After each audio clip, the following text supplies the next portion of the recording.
브렉시트 이거 지난주 내내 모든 언론에서 다뤘죠. 그러니까 영국이 왜 결국은 EU 탈퇴의 국민 투표 결과가 나왔느냐. 그 분석들이 되게 많았어요. 저소득 고연령층이 소위 EU 단일 시장이 나한테 무슨 혜택을 줬냐 하는 불만, 그리고 그런 EU 분담금을 차라리 국내 의료 시스템에 써라, 뭐 이런 주장. 또 결정적으로 그 EU의 그 이민자 정책 때문에 영국에 대거 이민자들이 들어왔단 말이죠. 그 사람들이 이제 싼 노동력으로 자신의 일자리를 뺏어간다, 이런 이유들이었어요. EU 탈퇴하지 말아야 된다는 진영에서는 구호가 I'm in이었어요. 그 다음에 영국은 유럽 안에서 더 힘이 세다, 뭐 이런 구호들. 그 중에 유명한 사람이 이제 베컴, 베네딕트, 007, 다니엘 크레이그, 예, 007. 나 이 사람 좋아하는 제레미 등등 대부분 자기 의사를 적극적으로 표현했고요. 엘튼 존은 이렇게 얘기했어요. 다리를 지어야지 왜 벽을 만드냐고. 예. 근데 이제 떠나자, 브렉시트 하자 진영의 구호는 이거였어요. 떠나는데 투표해라. 주로 이제 노년층이나 저소득층이 많이 이걸 지지를 했고, 떠나게 되면 일자리가 더 많이 생기고, 물가가 떨어지고, 그 다음에 경제도 더 좋아진다, 뭐 이런 이유를 들어서. 특히 계속 등장한 게, 레퓨지. 안 받겠다는 거죠. Not welcome. 그러니까 탈퇴 진영의 대표적인 유명인으로는 사이먼.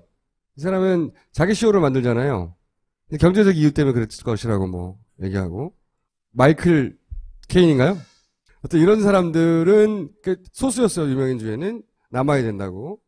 이 영국이 브렉시트를 하면서, 영국이 EU를 탈퇴하면서, 더 이상 EU가 아니면서 국제 질서가 변할 것이다 라고 주장하는 분이 있어요.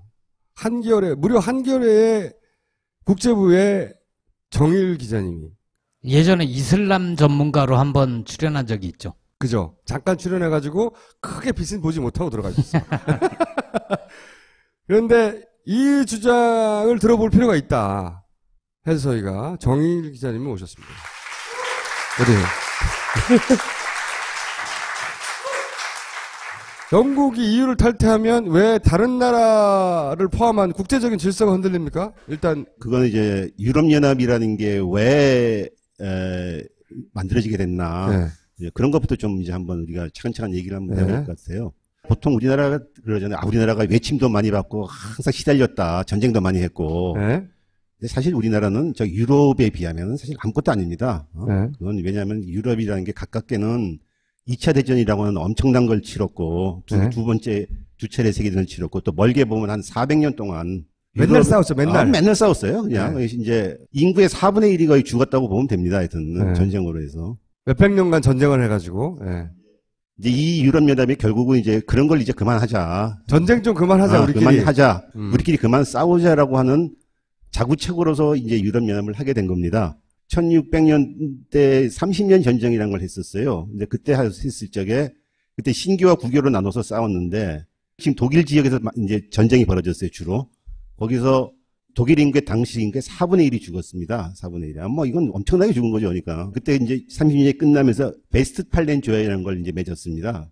그때 유럽에 전쟁했던 사람들이 다 모여가지고, 야, 이제는 우리가, 서로를 갖다 좀 인정해주자. 그리고 또 하나는, 이 나라라는 일정한 영토 내에서 어떤 나라가 있으면 그 나라 안의 문제는 우리 간섭하지 말자. 형식적으로는 하여튼 우리가 평등하다, 나라끼리는.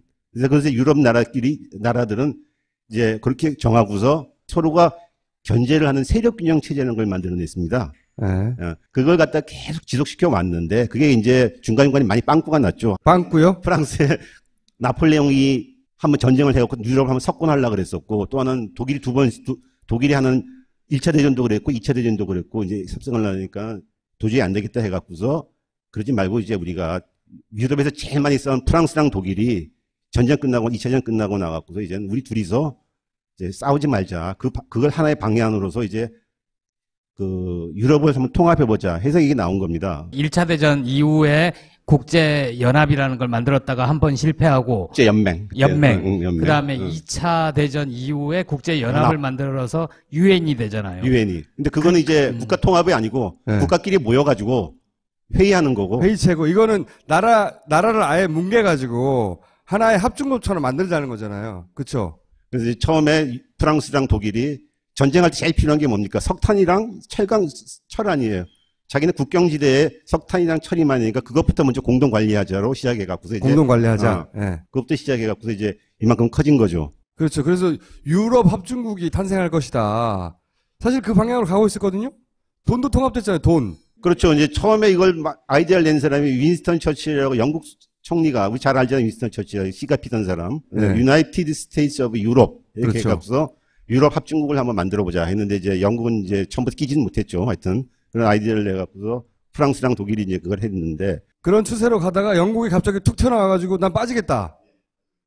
그렇게 하면 뭐가 무너지는 거죠? 뭐가 무너져서 국제 질서가 그렇죠. 유럽 연합이 또 하나는 미국의 이해관계가 제일 있었죠.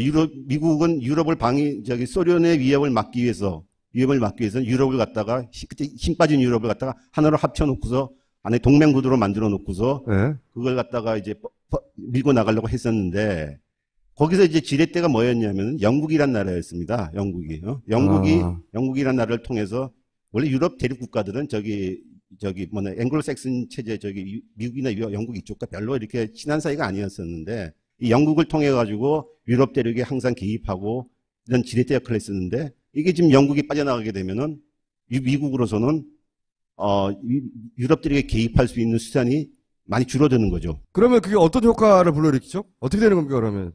미국이 유럽 연합에 개입할 수 있는 영향력이 많이 축소될 거고 일단은. 또 첫째. 하나는 유럽 연합 입장에서는 이것 봐라. 영국에 빠져나가면 우리끼리 그럼 어떻게 해봐야 되지 않겠나 하는 그런 경향이 또 강해지겠죠. 영국이 빠져서 미국이 개입할 소지가 좀 줄어들면 EU가 이 러시아를 상대할 때도 정책이 바뀔 수가 있다. 그렇죠. 바뀔 수도 있죠. 지금 유럽연합의 지도국가는 독일인데 저번 때 러시아에서 우크라이나 내전이 났을 적에 우크라이나 내전을 미국은 강경하게 러시아를 제재해야 된다고 그랬었는데 그때 독일이 상당히 그 반기를 들었습니다. 자, 개기고 말 안 듣고 뭐 어떻게 러시아랑 친해야 된다 그러고서 그 러시아에 대한 강경한 제재를 아직 발동을 못 제재는 했지만은 미국이 생각하는 만큼 발동을 못 시켰습니다. 우크라이나에서 친러시아 2014년인가 그렇죠. 그렇죠. 네. 친러시아 세력이 있었고 아니다 우리는 유럽에 붙어야 된다 라는 세력이 있었어요. 근데 대통령이 러시아 쪽 사람 러시아 세력이었던 거예요. 일반 국민들은 당연히 EU에 가는 게 더 좋을 거 아니에요. 근데 러시아 대통령이 러시아 쪽이어서 우린 러시아 쪽으로 가야 된다 노선을 하니까 사람들이 열받아가지고 혁명이 일어난 거예요. 일종의. 대통령이 도망갔어요. 동쪽으로. 오른쪽의 주민들은 러시아하고 가깝거든요. 원래. 그래서 우리는 주민투표를 해가지고 우린 러시아로 갈래? 뚝 떨어져서 나라가. 그렇게 러시아의 푸틴이 와라! 오케이. 근데 이제 그거를 러시아가 사주했다고 보는 거죠. 미국에서는. 그래서 러시아가 이 크림반도인데 크림반도를 먹었다고 생각하는 거예요. 맞습니다. 먹었다 생각하면 실제 먹었죠. 근데 그거를 주민들이 자체적으로 결정해서 일로 합병됐다가 아니라 러시아가 사주해서 먹었다고 생각하는 게 서방의 생각이고 그래서 이게 갈라졌어요, 나라가. 이제 이런 사태가 벌어지니까 서방에서는 러시아 힘이 점점 세지니까 EU나 미국에서는 저거 제재해야 된다고. 그래서 EU가 러시아 경제 제재를 했거든요. 근데 그거를 세게 못했다는 거예요. 왜? 독일이 EU의 지금 지도국가인데 독일의 태도가 꼭 친미국 쪽은 아니라는 거죠? 그렇죠. 그 얘기를 하시는 거예요. 네. 네. 영국이 빠진 유럽연합이라는 건 과거보다 미국으로부터 상대적으로 자유롭다, 하여튼 프리하다, 하여튼 좀 그렇게 될 수 있죠. 아, 그렇게 해서 이제 국제 균형이 좀 변화갈 것이다. 국제 질서가. 그렇죠. 예. 이게 러시아와 미국이 이 유럽 대륙에서 힘의 균형이 이제 좀 변화해야 될 거다. 변화될 거라는 거죠. 그게 이제 미국을 중심으로 보는 거고 네. 네. 브렉시트 이후에 그럼 독일의 힘이 더 세지겠네요? 아니 그것뿐만 아니라 영국 말고 다른 나라도 영국도 빠지는데 나도 유럽연합 더 이상 안 할래 이런 나라들이 있으면서 EU 자체가 되게 힘이 확 떨어지는 거 아니에요? 그렇죠. 두 가지 시나리오가 있겠죠. 하나는 이제 영국이 빠져서 유럽 대륙만 지금 남아있는 회원들끼리 독일을 중심으로 남의 해원끼리 더 강고하게 합치는 방법이 하나 있고 아니면 지금 김보엽 기자가 말한 것처럼 떨어져 나갈 수도 있고. 영국이 떨어져 나간 다음에 어떻게 되는 꼴을 보겠죠, 이제. 네. 다른 한 가지 나라들은. 확실한 건 EU가 세지든 더 강고하게 되든 흐트러지든 간에 독일의 힘은 독일의 위상과 지위는 유럽에서 어떤 방향을 가든지 커질 거라는 겁니다. 그거는. 유럽에서 독일의 힘이 세지면 전쟁이 났어요. 그렇잖아요. 그렇죠. 예. 역사적으로. 네. 그런 두려움을 가지진 않을까요? 그게 이제 정치학에서 말하는 독일 딜레마, 유럽 안보에서 독일 딜레마라는 겁니다. 독일이 힘이 세지면은 독일 자체가 이제 패권 국가지, 이른바 헤게모니 국가가 되고, 그렇다고 또 너무 분열시켜 놓으면은 옆에 있는 프랑스나 이런 나라들이 또 이른바 준동을 하고, 이게 독일 딜레마니까 독일을 통일시킬 수도 없고 분열시켜 놓을 수도 없고. 처음에 유럽연합을 만든 이유가 뭐냐? 독일을 갖다가 어떻게 더 커지지 않게 공동 관리해 보려고 그랬었는데, 네. 독일이 유럽연합을 통해서 힘이 더 세진 거예요, 지금. 독일이 경제적으로 힘이 제일 세니까 또 아시다시피 그 화폐가 하나잖아요, 유로. 그래서 각국은 각국의 화폐를 조정할 그 권한이 없어요. 근데 그 권한을 사실상 독일이 갖고 있는 거랑 마찬가지거든요. 독일이 갖고 있습니다, 지금. 네. 공동통화 유로를 도입한 이유도 원래 프랑스가 주장을 한 겁니다. 워낙 독일이 그때 힘이 세지니까, 마르크화가 힘이 세지니까는, 야, 저 공동통화 도입해서 독일의 경제를 갖다 견제해야겠다 했는데, 나중에 보니까 결과가 유로 때문에 독일 경제력이 더 커졌습니다. 이건 되게 복잡한 얘기긴 한데, 하여튼, 그리고 또 하나는 유로 공동통화를 갖고서 공동시장이 생기니까 독일이 펄펄 날아다닌 거죠. 독일은 2008년 금융위기 한 번도 겪지 않았습니다. 지금 실업률이 5%인가 6%인데, 이건 사실 완전 고용입니다. 완전 고용, 지금 독일은. 독일, 유럽 가보시면 알겠지만, 독일이 제일 잘 싸고 편한데, 물가가 상대적으로 제일 쌉니다. 독일이. 제일 살기 좋은 나라예요, 진짜. 그러면은 또 러시아의 힘도 세지겠네요? 그렇죠. 이제 또 하나의 유럽 안배 딜레마가 이제 러시아 수수께끼라는 건데, 러시아 수수께끼라는 건데, 이 러시아는 이것이 유럽인지 아시아인지 자 헷갈리면서도 또 하나는 유럽에 결정적인 일이 생길 때마다 러시아가 문제를 해결해 준 적이 있습니다.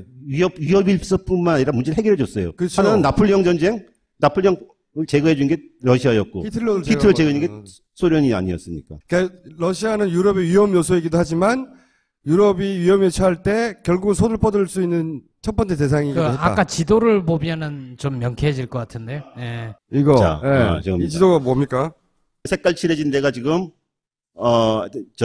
유럽연합 가입국입니다. 여기가 기존 회원국이고 예, 예. 2004년 가입국이 저 이제 여기고 사회주의권이 붕괴된 이후에 네. 소련이 망한 이후에 2007년 가입국이 여기고 예, 예. 예비 후보국이 여기다.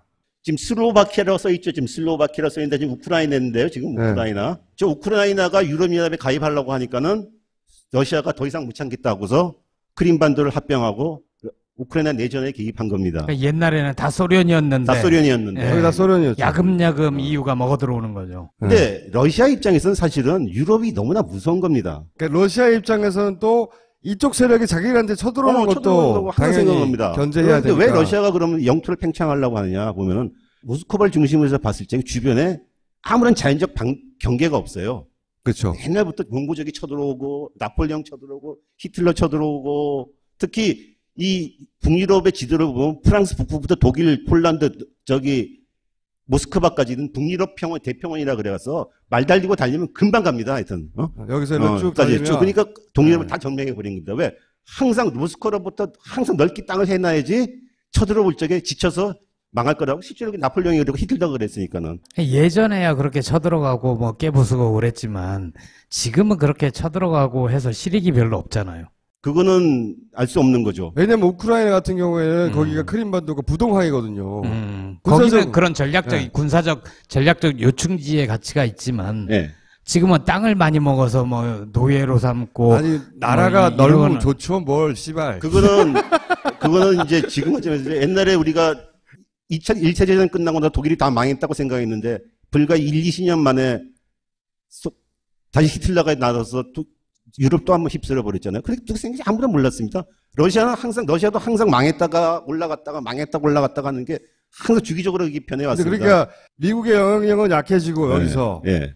러시아의 영향은 점점 강해지고 그래서 강해질 수 있다는 거죠. 그러니까 그래서 뭐 그 현재. 국제적인 질서 지금 균형 관계를 이루고 있었는데 근데 이게 왜 그러냐면은 네. 미국의 입장에서는 유럽의 가치가 많이 줄었다고는 하지만 미국의 패권을 유지하는 기본 축은 이른바 대서양 양안 동맹이라고 미국과 유럽이 대서양을 중심으로 해서 서방 동맹 체제를 갖다가 완전히 굳히는 게 그게 기본이 돼야지 중국과도 경쟁할 수도 있고 태평양으로도 진출할 수가 있는 건데 이 앞마당이 지금 흔들리면은 그리고 자기들의 대리인이나 영국이 저렇게 지금 깽판 치고 있다 이렇게 보는 거죠 지금. 이걸로 인해서 또 다른 동네의 영향도 받아요? 예를 들어서 뭐 아시아나 뭐 지금 G2 시대라고 하는데 중국과도 경쟁할 수 있는 그게 되는데 이게 앞마당이 지금 흔들흔들 한다면 밖으로 나갈 수가 없잖아요. 그 국제적인 질서가 흔들리면 우리는 어떻게 되는 거예요? 그렇지. 예. 우리는 어떻게 살아야 별 돼요? 상관없나요? 미국은 지금 오바마 정권 이후로 피벗 투 아시아라 그래서 아시아 중심 정책, 아시아로 돌아오려고 하는데 안 그래도 가뜩이나 지금 중동에서 이슬람 국가 중동의 분쟁 때문에 발목이 잡혀서 아시아로 오기가 힘들었었는데 어느 정도 하려고 하는데 지금 또 이런 사태가 터졌으니까 미국으로서는 갑갑한 거죠. 이 영국의 유럽연합 탈퇴라는 건 중동의 이슬람 국가 그리고 저기 러시아의 크림반도 합병과 우크라이나 내전 그리고 지금 남중국에서 벌어지고 있는 미국과 중국의 대결과 똑같이 이제 이 전후 질서가 국제 질서가 지금 요동치고 흔들리는 큰 징후라는 겁니다. 그러니까 그런 의미에서. 그 남중국해 얘기라는 거는 거기 난사군도인가요?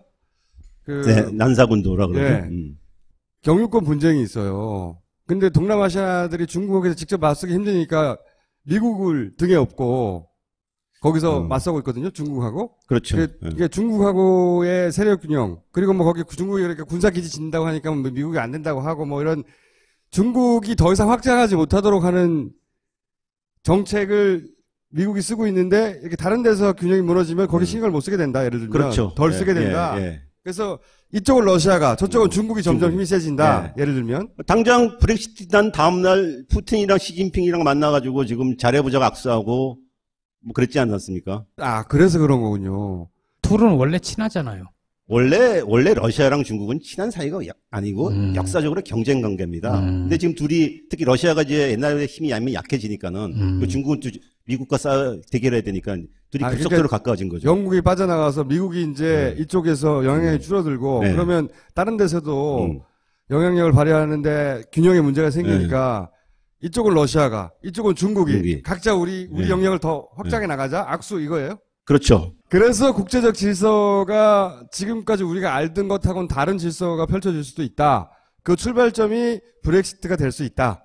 도표로 이렇게 표현하신 거예요, 이게. 그렇죠. 예. 브렉시트 위해서 중국하고 독일하고 미국하고 영국하고 일본, 유럽연합, 러시아 여기까지 나왔는데 그럼 일본은 뭡니까? 일본은 어떻게 되는 거예요? 일본은 이제 미국과 더욱 철석 붙으려 그러겠죠. 그럼 우린 나쁜 거잖아요. 기본적으로. 당장은 좋다 나쁘다 우리가 말하기가 힘들죠. 근데 앞으로 어떻게 될지 모르겠는데. 11월이면 미국 대선이 있잖아요. 그렇습니다. 네. 가능성이 크지는 않다고 하더라도 뭐 브렉시트도 가능성 크지 않은 방향으로 가버렸고 미국에서 트럼프가 당선이 돼서 미국 대통령이 되면 국제 질서가 더욱 불안해지면서 심지어 우리는 지금 전쟁을 물론 일상적으로 전쟁이지만 더 큰 전쟁이 일어나서 우리의 삶이 대단히 불안해질 수도 있다.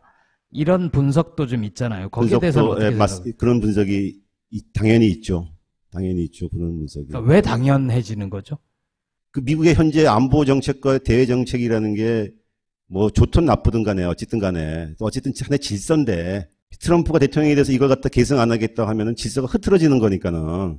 하여튼 균형이 무너지는 거죠. 이렇게 서로 다른 나라와 국제 질서가 어떤 균형에 의해서 유지되고 있는데 이게 한쪽이 훅 빠지거나 그죠? 그러니까 이제 그건 우리가 아무도 지금 예측을 할 수도 없는 건데 그리고 또 하나는 트럼프라는 사람 자체가 그렇게 신뢰할 만한 인성과 실력을 갖고 있지 않아 보이기 때문에 더욱 특히나.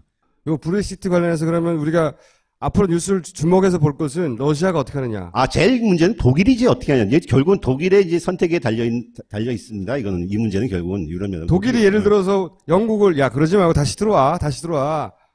이렇게 할 수도 있는 거잖아요. 할 수도 있는 거죠. 그렇게 할 수도 있는 거죠. 그래, 네가 원하는 게 뭐야, 그래. 그러고서 그래, 됐어, 알았어 하고서 독일이 받아줄 수도 있는 거고. 그러면 독일의 힘이 어쨌든 우리가 지금까지 알던 것보다 더 커져서 독일이 사실상 유럽의 정책을 좌지우지하는 위치까지 갈 수도 있다. 그렇죠. 이제 어떤 시나리오를 짜봐도 독일의 힘이 세진다는 건 부정할 수가 없는 거. 이제 영국, 프랑스, 독일, 러시아 네 나라가 그중에 특히 독일이 계속 힘을 키우면서 과거와 같이 세력 균형 게임. 너 힘이 세니 내가 힘 세니 너 힘 세지 말어. 하면서 서로가 각축하는 이런 게임이 벌어지게 되면은 유럽이 상당히 이제 뭐라 그럴까 좀 어지러워질 수 있는 가능성이 있겠죠. 서유럽에서는 독일, 이쪽에서는 러시아, 저쪽 끝에 가면 중국. 건너가면 미국, 뭐 이 정도로 크게 분할될 수도 있다. 알겠습니다. 자, 그러면 다음에는 힐러리와 트럼프 얘기로 한번 모시기로 하고 오늘 여기까지 하겠습니다. 감사합니다. 네. 감사합니다. 똥은 싸고 다니냐? 미치도록 싸고 싶다. 빅동의 추억. 미국 장사랑! 구렁이 똥 이뻤다. 장이 살아야 내 몸이 산다. 혈중 콜레스테롤 개선과 배변 활동에 도움을 주는 건강기능식품 빅동의 추억 미궁 장사랑. 지금 딴지마켓에서 만나실 수 있습니다. 해가지고 크게 빛은 보지 못하고 들어가 있었어요. 그런데 이 주장을 들어볼 필요가 있다 해서 저희가 정일 기자님을 모셨습니다. 어디에요? 영국이 EU를 탈퇴하면 왜 다른 나라를 포함한 국제적인 질서가 흔들립니까? 일단 그거는 이제 유럽연합이라는 게 왜 만들어지게 됐나. 네. 이제 그런 것부터 좀 이제 한번 우리가 차근차근 얘기를 한번 해볼 것 같아요. 보통 우리나라가 그러잖아요. 우리나라가 외침도 많이 받고 항상 시달렸다. 전쟁도 많이 했고. 네. 근데 사실 우리나라는 저 유럽에 비하면 사실 아무것도 아닙니다. 네. 그건 왜냐하면 유럽이라는 게 가깝게는 2차 대전이라고 하는 엄청난 걸 치렀고 두 번. 였어요. EU 탈퇴하지 말아야 된다는 진영에서는 구호가 I'm in이었어요. 그 다음에 영국은 유럽 안에서 더 힘이 세다 뭐 이런 구호들. 그 중에 유명한 사람이 이제 베컴, 베네딕트, 007. 다니엘 크레이그, 예. 007. 나 이 사람 좋아하는 제레미 등등 대부분 자기 의사를 적극적으로 표현했고요. 엘튼 존은 이렇게 얘기했어요. 다리를 지어야지 왜 벽을 만드냐고. 예. 근데 이제 떠나자, 브렉시트 하자 진영의 구호는 이거였어요. 떠나는데 투표해라. 주로 이제 노년층이나 저소득층이 많이 이걸 지지를 했고, 떠나게 되면 일자리가 더 많이 생기고, 물가가 떨어지고, 그 다음에 경제도 더 좋아진다. 뭐 이런 이유를 들어서 특히 계속 등장한 게 레퓨지. 안 받겠다는 거죠. Not welcome. 그러니까 탈퇴 진영의 대표적인 유명인으로는 사이먼. 이 사람은 자기 쇼를 만들잖아요. 근데 경제적 이유 때문에 그랬을 것이라고 뭐 얘기하고. 마이클 케인인가요? 어떤 이런 사람들은 소수였어요. 유명인 중에는. 남아야 된다고.